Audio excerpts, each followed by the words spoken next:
today. So today we're going to continue our topic of honing our social skills and fostering even more meaningful relationships with other people. And we had said that there are two principles based on the Tanya. One of them is to think about another person who knows how great they are. Your call has been forwarded to in a nutshell, which means to have respect for them. And the other one is to think about how all people are equal and we have one Father. And that I called... Rochelle, please mute everybody because there's a lot of background, please. Sorry. Thank you. I'm doing just that. Thank you, Susan. The second is closeness, connectivity. And these are the two ways that we are meant to look at another person. And therefore, these are the two skills that we're meant to hone in order to connect to them better.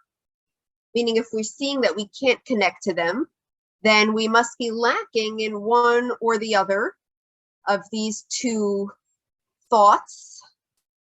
Of course, thoughts translate into feelings and translate into actions. And I would say even if we have one of them, even if we are respectful to others or we're warm towards other people, we're good. And if we have both, even more so. So today, we're going to talk about two aspects, two areas of life. So I'm just going to shut off my water, where these two issues come into play. And those two areas are control and kindness. Now, those are two very different topics, but they both are important and they both feed right into our premise of respect and connection as being the two ultimate social skills. So if I could launch a poll, and I did try to use the poll feature, but I guess there was something already. Did you guys see a poll when you joined in? It was like, I think it was a poll that was already made. I was trying to edit it. You probably thought like this, what is this? I thought it was something trying to come into my computer. I thought it was. Right, I could see how you or I didn't even think that it might be you. Right, right. Sorry. Yes, and it kind of wasn't me because I think it was a poll that was already set into the Zoom and I couldn't change it. But I wanted to say, if I could ask a question on a poll, it would be, how controlling of a person do you think you are? From 0 to 3, let's say. 0 would be not at all. 3 would be, I'm very controlling. You know, people have pointed this out to me. And 1, 2 would be, you know, somewhere in the middle, kind of pretty not controlling. 2 would be, you know, yeah, I'm not that controlling, but I do have a tendency to lean towards that direction. Are you asking about if we're controlling of ourselves or trying to? Oh, well, good question, of others. Oh, of others. Okay. So I'm going to put in the chat, again, you don't have to answer, but it's always nice to see if anybody would like to share, or of course you can also answer verbally, but I'm going to put in the chat, how controlling, and again, this is of others. If it would be of yourself, I would probably say, how controlled are you from 0 to 3?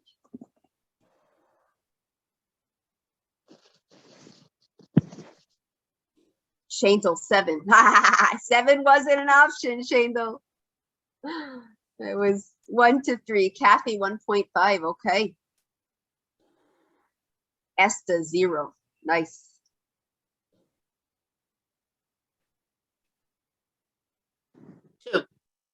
Shandel, 3.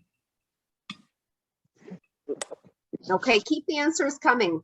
And I love your honesty. 2.9. Cute. And I love the responses because, you know, I think most of the time we may look at other people and you could think for a minute about people in your life and how they may be controlling and the different aspects of their personality that are controlling. And yet I think most people would view themselves as not being controlling. But here we have a very honest crowd, and Esther, I'm sure you're also honest, and you're just honestly not a controlling person. But we tend to overlook how we can be controlling and notice certainly how other people are as well. Before Yom Kippur one year, somebody posted on Facebook, if anybody is wondering what areas of their personality they need to improve and they just can't think of anything, reach out to me and I will let you know. Which is, of course, a joke. But it speaks to the truth that sometimes we look at another person and we could list 10 of their negative qualities, but then when times we're like, I don't know, it is time for Yom Kippur, but I think I'm kind of doing my best. I'm a good person. I don't see that many areas to improve. Susan says, I don't like to think I try to control, rather steer in a good direction. Okay, and that is a great point, Susan. When is it appropriate to steer someone in the right direction? And when is that steering in the right direction control? Amazing question. So, so there's a lot to answer it, Rochel. I'm going to answer it. Yes. Thank you. There's a lot to talk about in terms of how not to let other people control us. But I am not going to talk about that in this class. I am only going to talk about being aware of our controlling techniques and how we can better our social skills by being aware of them and trying to mitigate them, trying to at least, steer ourselves in a healthy direction. So first, let's define what is control. And I like to compare control to the way a person would control a horse. When a person puts a rein on a horse, they're able to control the horse. Now the horse can stop. When they kick at the underbelly of the horse, the horse can turn right when they pull the reins to the right, and the horse could turn left when they pull the reins to the left. How does that control work? Well, it hurts the horse when you tug on the reins.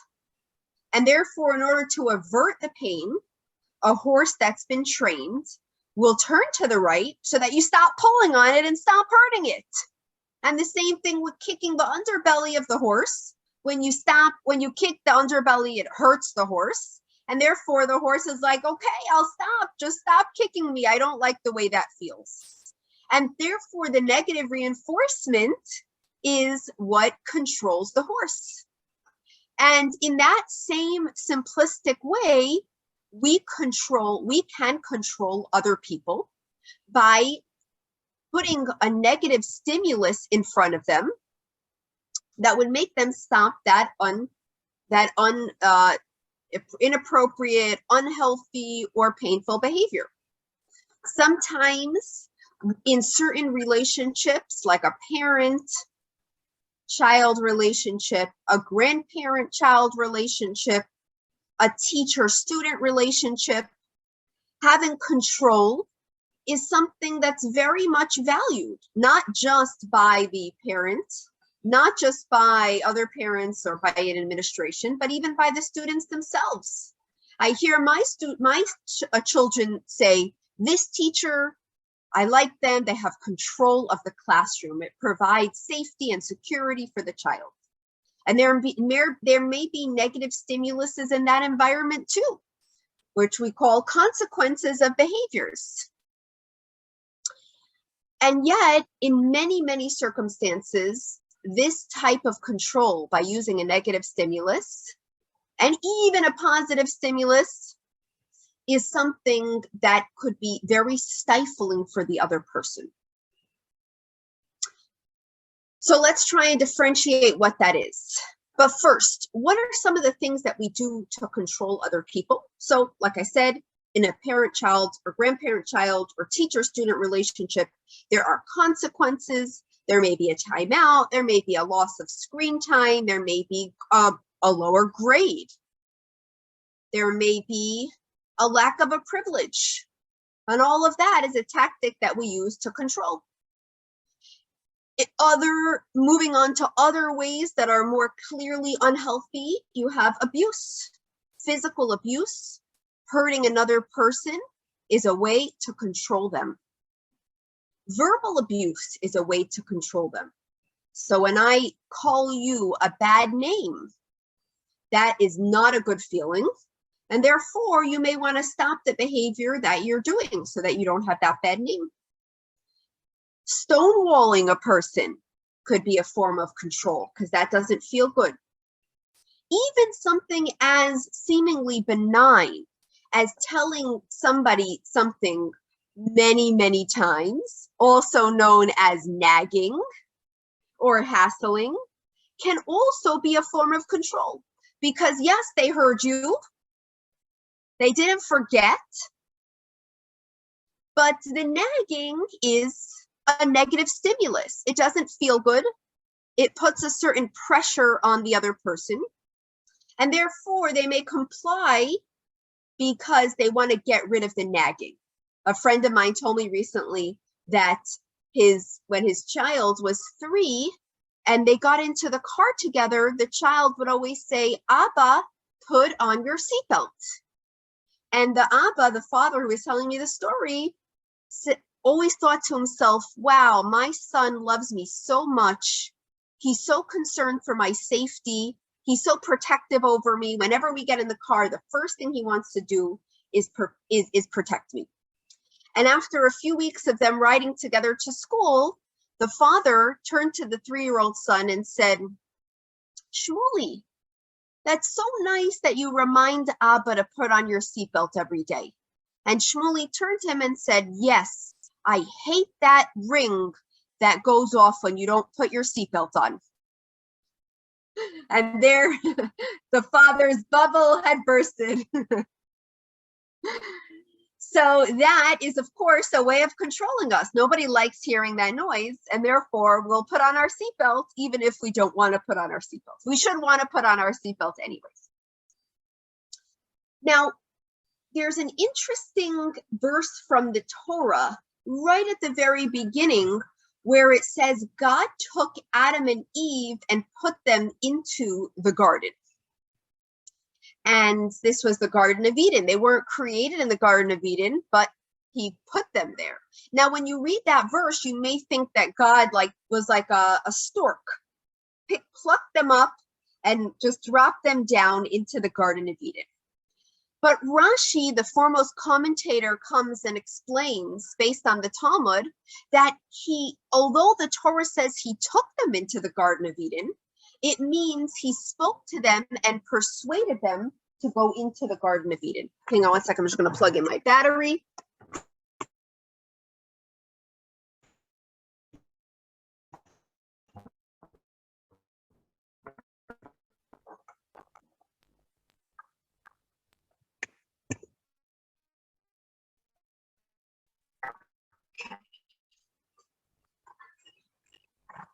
Now the commentators come along and say, how does the Talmud know that when the Torah says God took Adam and Eve, it means he took them with words, he persuaded them. He said, come on guys, I have a really nice place that I want to show you. I created a beautiful garden for you. I want you to live there instead of, in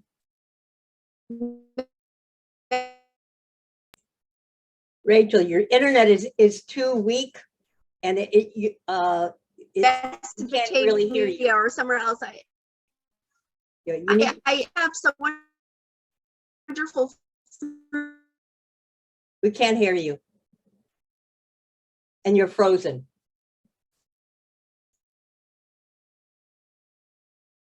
For you there.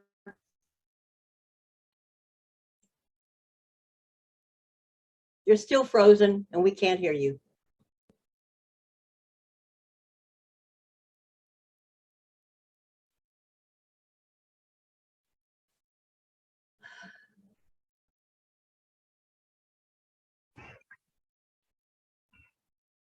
Okay, how's that? Any better? Okay. Hopefully. Hopefully, yes.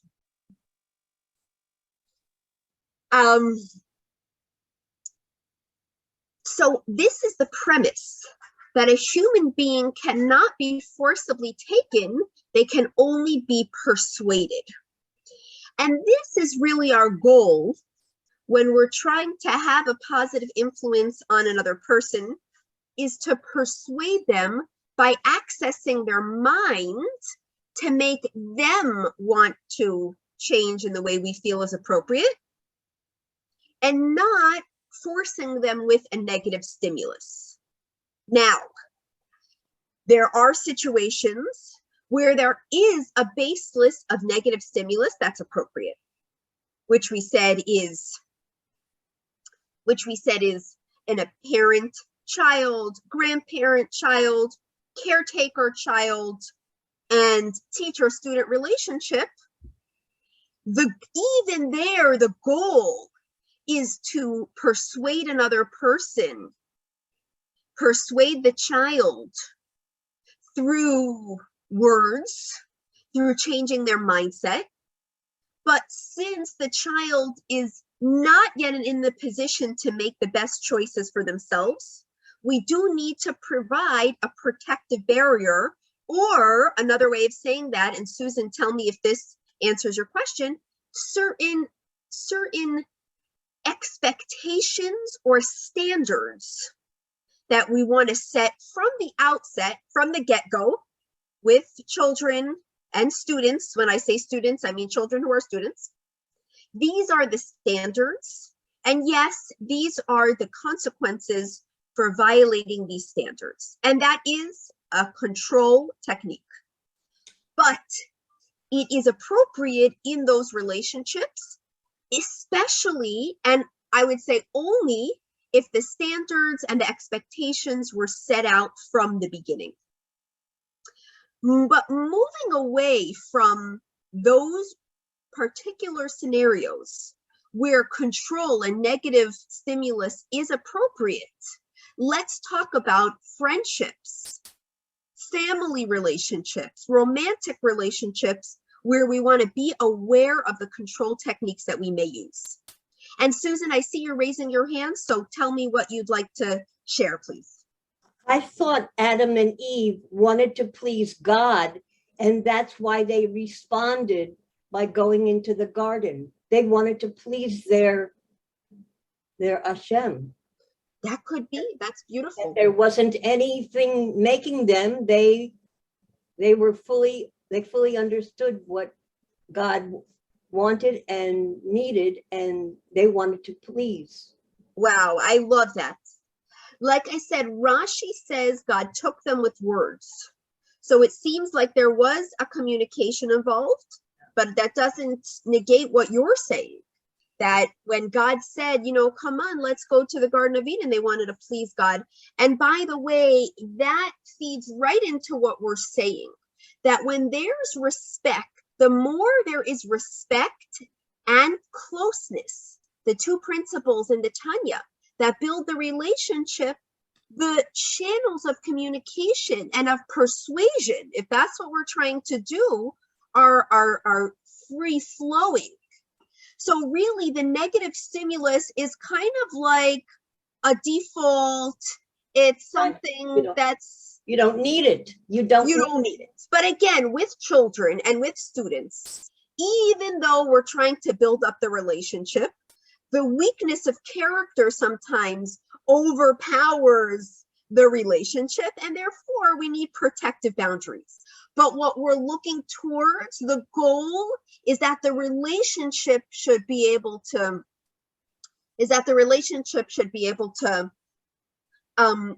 carry the persuasion much more strongly.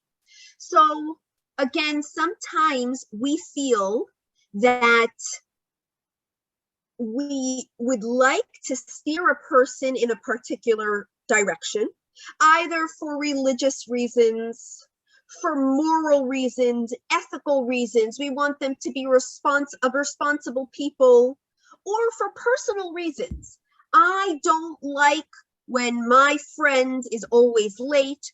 I don't like when my spouse gives more attention to their phone than to me. I don't like that this person spoke to me in that way and doesn't seem to feel any consequence.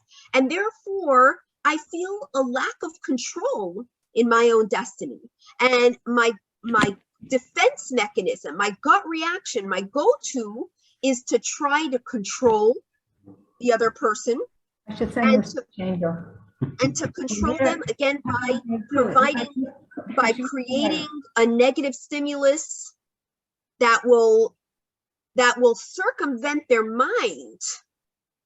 And I don't need to go through the hassle. I don't have to have the patience of explaining things in a heartfelt way, but I can circumvent that and kind of create a quick fix, an immediate kind of slap in the face by saying, you are going to now experience something negative to hopefully change your behavior.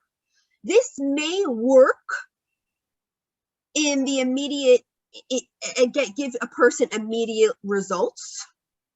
Meaning, if I get on the phone with my friend who is late and criticize him or her, that may work, and they may say, I'm sorry, and it may even prevent them from being late tomorrow. But the toll that it takes on the relationship is that, again, it wears down on the two principles, which are respect and equality. And then it becomes a choice of, what did I do to the relationship? Was it worth tearing it down for the sake of the immediate results? Why does control through negative stimulus, which again, we're going to say is physical abuse, criticism, stonewalling, or nagging, and others, why does that wear down on the core of the relationship? Because the relationship is based, according to the Tanya, on respect and equality. Respect means that your reality is as valid as mine. And that means that your pain is as valid as mine. And when I hurt another person, I am saying that their pain is not as valid as mine. I'm detaching myself from their pain, or I'm saying they deserve the pain.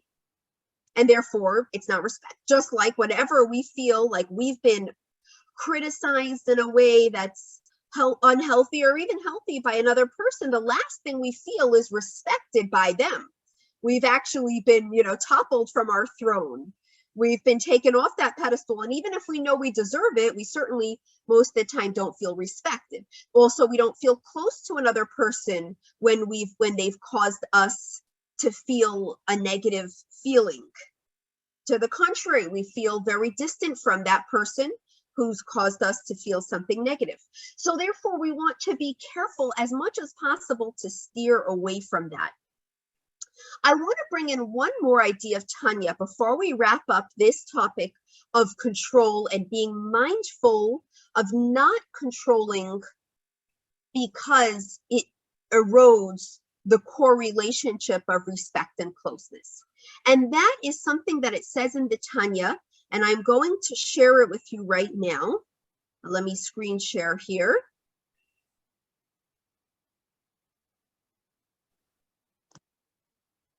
Okay, here we go. Chabad.org. Sorry, I'm just going to take a second to pull it up. Could you tell me what page it's on? Yes, absolutely. I'll put the link in the Zoom as well. So I'm going to go to the Tanya. And I'm going to go to lessons in Tanya. And I'm going to go to the chapter that we've been studying in depth, which is about relationships, chapter 32. If you remember the first class, we said that the 32 is the numero, it spells the word Lev, heart. And this is the heart of Tanya and the heart of every relationship that we have. So here, let me put the, I'm going to put the link in the Zoom. I found it. Thank you very Oh, much. unbelievable. Okay. And this is the line that I want to talk about right now.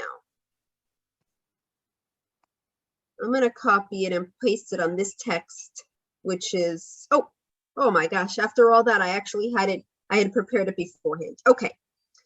I'm also going to share this with you through, oh, no, sorry, that's not what I wanted to do. But here we go, copy link. I'm going to put this in the chat as well. Okay, so I'm going to read it and then I'm actually going to close the share screen. So here goes.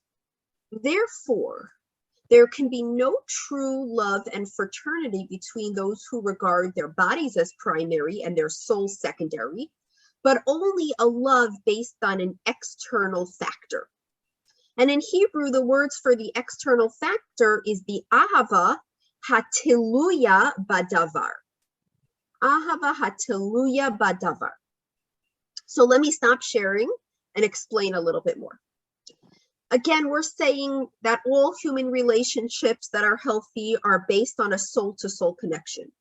If they're based on a soul-to-soul connection, then there is respect and closeness. Conversely, if there's no respect and closeness, it's not a soul-to-soul relationship. It's a body-to-body relationship. A body-to-body relationship means that it's a connection that's based and forged on external circumstances, just like my body is external to my soul. The body relationship could include a relationship based on our circumstances, our social similarities, and other things that make me feel that I have something in common with you and that you do something good for me. A soul-to-soul relationship is a relationship that's not dependent on other things. Conversely, a body-to-body relationship is dependent on other things. It's dependent on a third factor that's keeping us together. So, for example, to use an extreme analogy, if a couple marries each other or one spouse marries another for money, then that is a relationship and a love that's based on a third factor. And when there is no money, there will be no love.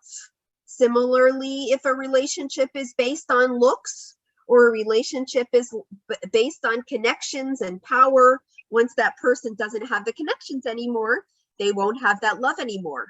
There's a joke about a wealthy man who was respected in the community and people would always come to him for advice. Then the wheel of fortune turned and he lost his wealth and people stopped coming to him for advice. He turned to his wife and said, I lost my money, but I didn't lose my sensibilities. Why are people not coming to me for advice? And of course, part of the reason that they came to ask him for advice or to, so to speak, be nice to him and kiss up to him was because he had money, he had power. When he didn't, that relationship was left complete, his relationship with others was left depleted. But here we're trying to move towards a soul-to-soul relationship that is not dependent on other things. And here's what I want you to, anytime we sense in ourselves the need to control, that feeling that I don't like the way things are going, and I don't feel like I have the power to persuade through words like God did to Adam and Eve. I don't feel like I have power to communicate through the natural channels of our strong relationship. I need to resort towards using a negative stimulus to control. Then I need to know that there is something in the relationship that is what we call teluya badavar. There is a third factor in the relationship that's getting in the way of being able to truly connect to the other person. And I want to try to move past that so it could become more of a soul-to-soul relationship, a clear, more authentic, altruistic way of relating to another person that is not dependent on a third factor. I'm not marrying for money and I'm not marrying for good looks. I want to be connected to you. So for example, if a parent wants a child to be more religious and they feel that in order to do that, they need to control them through criticism, punishment, and a lot of nagging, again, it may work temporarily, but it is simultaneously eroding on the respect and the equality. The parent may want to take a good look at themselves and say, what is the third factor in the relationship making it an ahava hatiluya badavar? What is that third factor? Maybe that third factor is that it's not just me and the child, it's me, the child, and my need to feel proud of the child. And that is something different than just relating to the child. If it's a friendship and I feel that I can't communicate or persuade, I need to be criticizing this person in order to get them to be a better person or a more responsible person. I need to again think about what it is that's standing in between my clear channels of relating to the other person in a soul-to-soul way as they are. Maybe it's my need to have a friend who's of equal caliber to me. Maybe it's my need to be respected by this person, to be admired by this person. What is it that's standing in the way, and how can I remove that to make it an authentic relationship where there is nothing in between? It is not an ahava hatiluya badavar. I want to take a minute, to open up to your thoughts of how you think this may be true to life, practical, or maybe not as practical as I think. I'd love to hear your thoughts when you're relating these concepts to circumstance and situations that you've dealt with or seen. But you know, relationships aren't static. Relationships are fluid.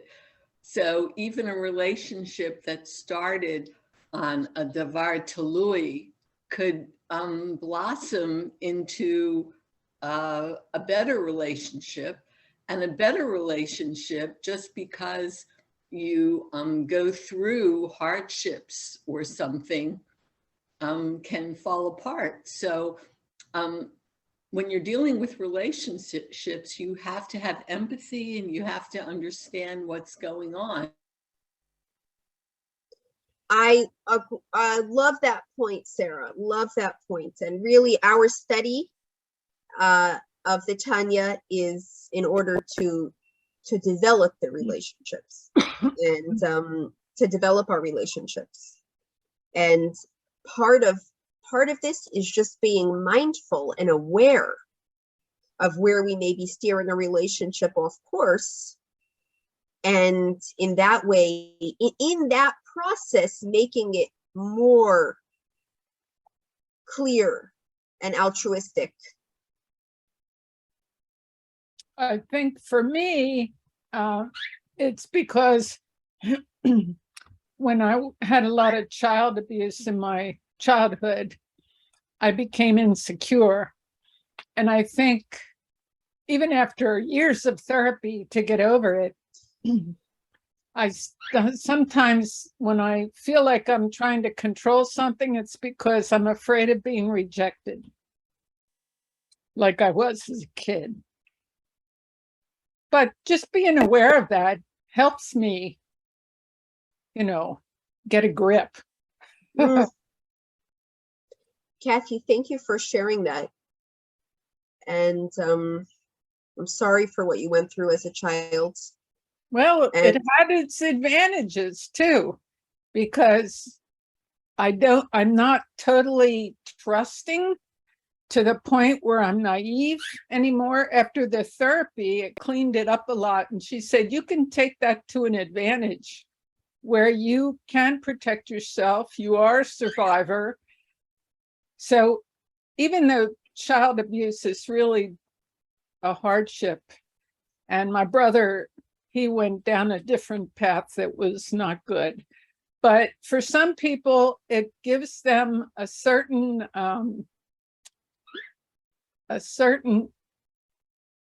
look into the bad things that can happen and how to protect you. Where if you had a good childhood that was so golden, or maybe you were even spoiled, then you think the world, if you're spoiled, you think the world owes you something.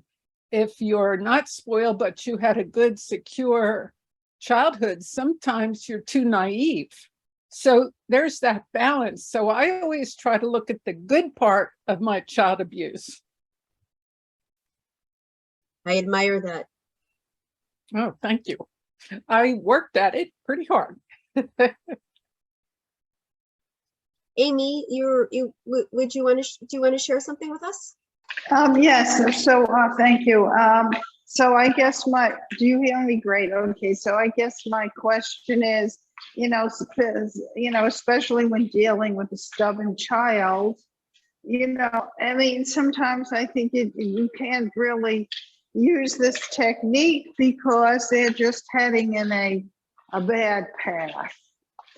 And they need nudging to get on the right path. Great question. Great question. There is actually a study that says that the things that mothers nag their daughters about, their daughters will, ultimately fall back on them. And I think that I think that there could be some truth to that, like brush your teeth, don't forget your wallet before you leave. But I don't know if those are, I don't know if all nagging would fall under the category of a negative stimulus. It's just good to be mindful. Is this repetition helping to make the child receptive, or is it actually just annoying them? But I think that with children, and especially with children who have tendency to be more defiant, it's a very fine line between setting standards and control.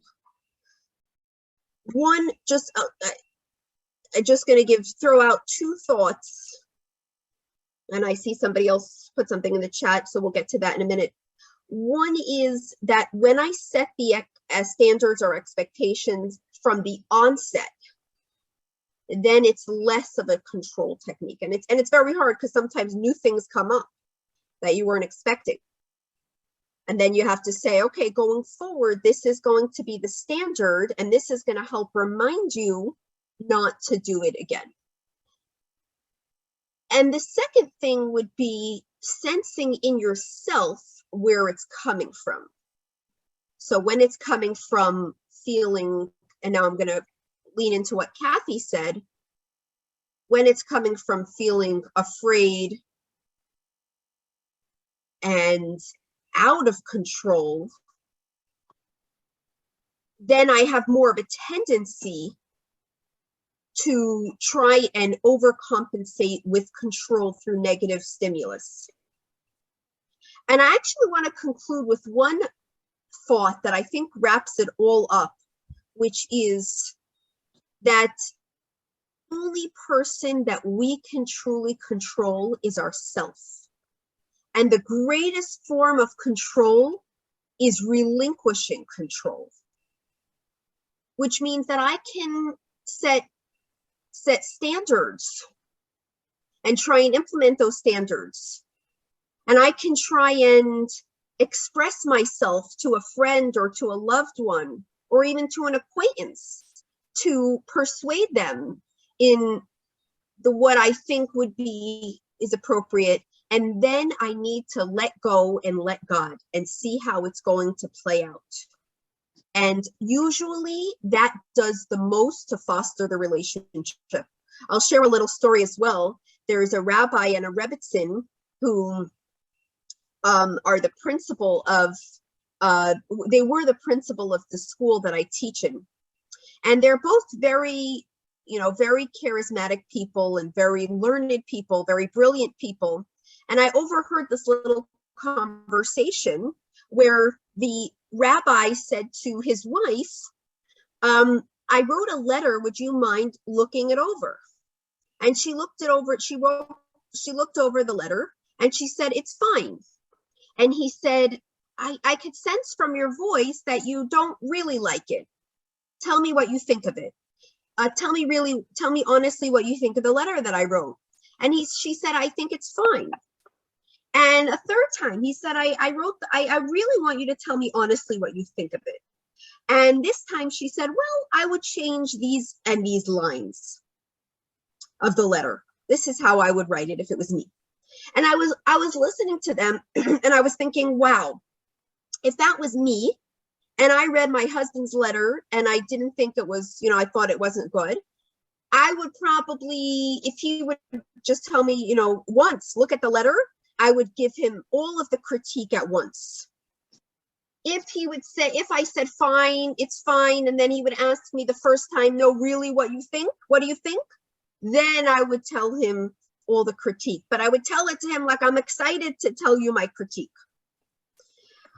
But ultimately, because this woman, I guess, was in the habit of holding back critique, and her critique was saying it's good without an enthusiasm in her voice. And again, I don't think that was intentional. She wasn't like stonewalling him. So because she held back control, probably for so often, her husband reached out to her for guidance and was so open-hearted to his guidance, it wasn't threatened by it. And ultimately, her guidance didn't erode the relationship. To the contrary, he valued her guidance, and that helped the relationship. And again, if it was me, and certainly in the beginning of my marriage, when I would jump at an opportunity to critique my husband, even though he may have asked for it, he didn't feel respected, and he didn't feel that I was talking to him as an equal. And therefore, it eroded the relationship instead of helped the relationship. So going back to my point that although sometimes we do need to use control, we need to really look at it as a last resort and understand that our most effective tool in guiding even the most difficult child is the relationship. And a lot of times it takes many, many, many years with children to see the results of that. Because the instant results are sometimes not as exciting and not as promising. Okay, I'm looking at the chat for a minute. Susan said, I applaud you, Kathy. Kathy, having a Jewish family now, it helped me so much to be able to trust people so well. Wonderful that you found your true family. I love this dialogue. Okay, I'd like to talk in our last 15 or 13 minutes about kindness. And to start off here, I want to go back to the Tanya, again, our basis. And I'm going to screen share for a minute. And the Tanya here tells us a story. This I'm going to copy and paste. The Tanya here tells us a story about a sage whose name was Hillel. And Hillel told somebody that the sentence in the Torah that contains the commandment of loving another person as ourselves is the entire Torah, and everything else is commentary. The background to this story is that there was somebody who wanted to convert to Judaism. This convert came to two great sages, Hillel and Shammai, and said, "Can you teach me the Torah while I'm standing on one foot?" Now we know that when you stand on one foot, even if you take yoga and you've done the tree pose, you still may not have more than 3 or 4 minutes to be able to have that balance. And by the way, this story from the Talmud made its way into the English vernacular, where we say standing on one foot, this is what I would say is the answer. Well, the first sage Shammai said, "Get away from me. If you have so little interest in learning about Judaism that you want to know it all, standing on one foot, then I don't want to teach it to you. You shouldn't be a Jew." But Hillel who was known for his patience, said, "No problem, I will tell you the whole Torah standing on one foot." It's basically one sentence: love your fellow as yourself. Or he said it in another way. He said, "Don't do to others what you don't want to be done to you," which Christians came to call the golden rule. And this is the whole Torah. Everything else, every other mitzvah, the other 612 are all commentary on this one mitzvah. So here in the Tanya, the Alter Rebbe wants to show us that this study of human relationships and our efforts to respect and connect to others is the most important mitzvah in the Torah. And not only that, it feeds into every mitzvah in the Torah. It's the basis, it's the trunk for every mitzvah in the Torah. That's how important it is. That's how much effort we need to put into, as you guys said, enhancing our social skills, enhancing our respect and connection in every communication that we have, even the difficult ones, and staying away from things like control that erode on that relationship. But I want to talk about this notion that even things that seem to be disconnected from relationships are actually connected. For example, lighting Shabbat candles, for a man putting on tefillin, eating matzah on Passover, keeping kosher, these things that seem to have no connection to our relationship with other people, the mitzvah to relate to other people in a positive way, a soul-based relationship. Hillel said they are connected. And again, in the Tanya, this is brought as this quote from Hillel is brought to substantiate the importance of relationships and loving, kind relationships. So sometimes we don't see how things are connected and how love runs through it all, but actually it does. And even within the chapter of relationships, there's also an external and an internal dynamic.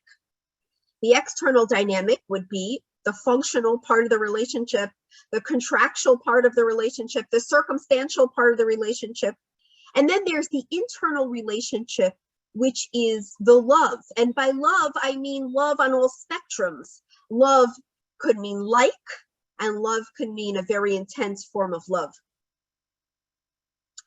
Ooh, I love what you're saying, Kathy, that it is connected. When you light Shabbat candles, you know you're doing it along with other women. Beautiful. Okay, so that takes a certain glasses true Torah glasses, Hillel glasses, to see how it's all connected, and we should all try to do that. So, for example, family members should love each other. They say that on September 11th, 2001, many people had to tragically make a last phone call to family members if they were in the Twin Towers or on the planes, and every single one of them said, "I love you." That's all they had to say, not "don't forget to take out the garbage and pay the mortgage." I love you. That sums up our relationship in a nutshell. That's the core. But on a day-to-day basis, the love is not necessarily at front and center in a relationship. The same thing would go to a friendship. I chose to be friends with you because I love you, but I don't necessarily express that love on a day-to-day basis. It's the core, but it's not front and center. The same thing with a working relationship. If I chose for you to be my boss or for you to be my employee, it's because I like you. Some relationships I didn't choose, like if you're my coworker, if I'm seeing you, if you're my neighbor, I'm seeing you in the street. But still, the fact that we're together means that there's an opportunity to show love. And again, by love, I mean I mean kindness. I don't necessarily mean the ultimate love, which is not appropriate in every relationship. How do we bring that to the forefront of every relationship? As Hillel said, you can't say "I love you" too many times. Beautiful. How do we make that the whole Torah, the whole relationship, and everything else is secondary? Part of it is by realizing that our purpose, our life force, is the ability to enhance the life of others. And the more I see that as my purpose, the more I see you, who happens to be my family member, my friend, my coworker, or my neighbor, as a person for whom I am supposed to enhance your life. And again, enhancing your life means that there is love and kindness between us, and therefore I want to flow my goodness from me to you. There are beautiful lyrics to a song that I'm going to share with you as well. And this is a song from a group called Eighth Day. And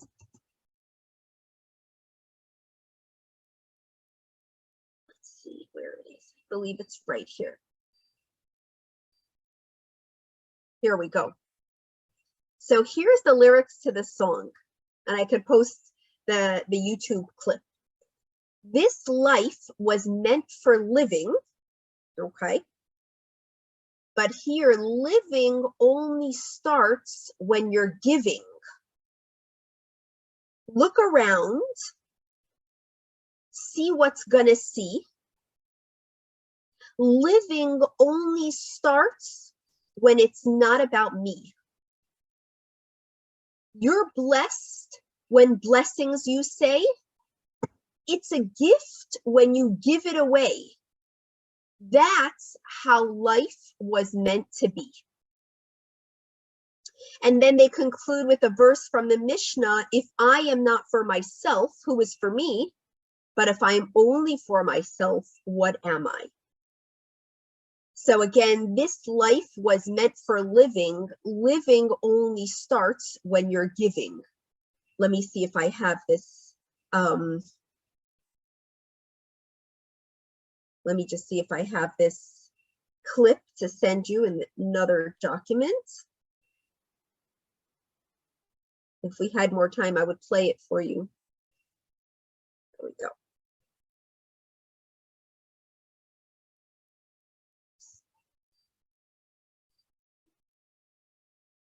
Okay.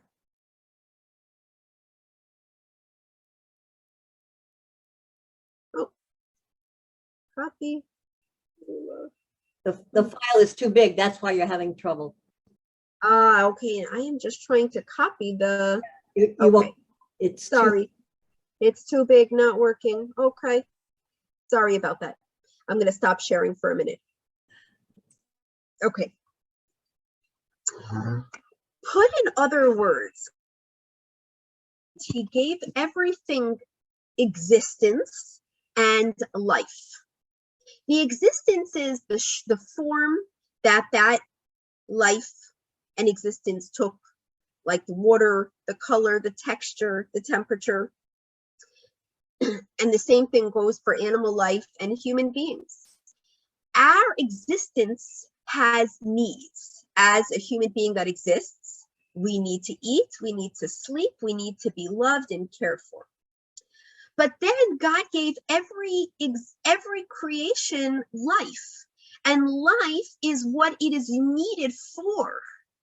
So water is needed to give nurture and nutrients and growth to plants, animals, human beings, and to continue precipitation and the cycle of precipitation. And the same goes for every single thing. When it came to human beings, though, we got a little bit confused. We know that we are here and we know what we need to exist, but we get a little confused when it comes to what is our life? What are we needed for? And sometimes we can forget about that and think about what we need, and our needs can become wants, and our wants can become luxuries, and all of that can be a bottomless pit of things that we need to exist better and better and better. The problem is that existence can become so heavy. All of the things that I need can actually weigh me down if we don't remember that God also gave me life. And the life is what I'm here to give, what I'm here to contribute. And when I'm focused on what I'm here to contribute, my needs become less and my pool of resources become more. Almost like a doctor who's giving so much that they don't need sleep as much. They don't need food because they're so motivated to find the cure, to help the patient. In fact, they're not even getting sick from their patients because they're so focused on their output.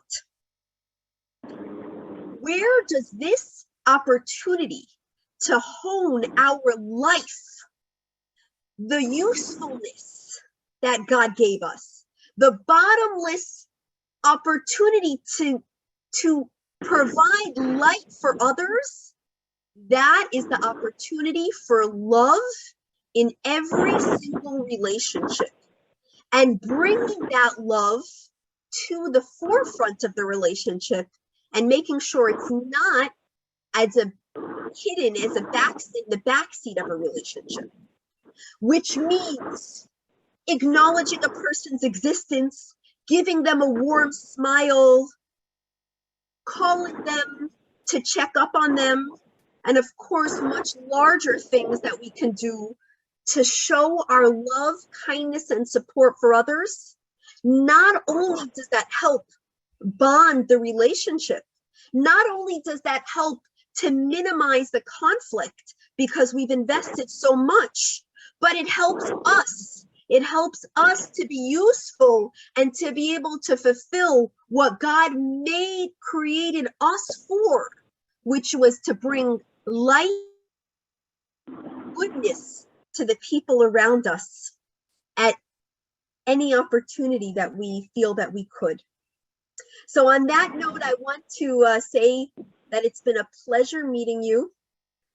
And I want to wish you a lot of fun with the rest of your course. And I hope that we have the opportunity to meet again at another time. And it's really been a pleasure spending these last 3 weeks with you. Thank you. Stay safe when you go to Israel, Rochel. Thank you. Thank you so much. The team, blessed to have you. Thank you. I Wonderful. appreciate it. Thank Have you a so safe much. trip. Thank you. Thank you. Travel Great. safely. Hi. Hi, this is Shandel.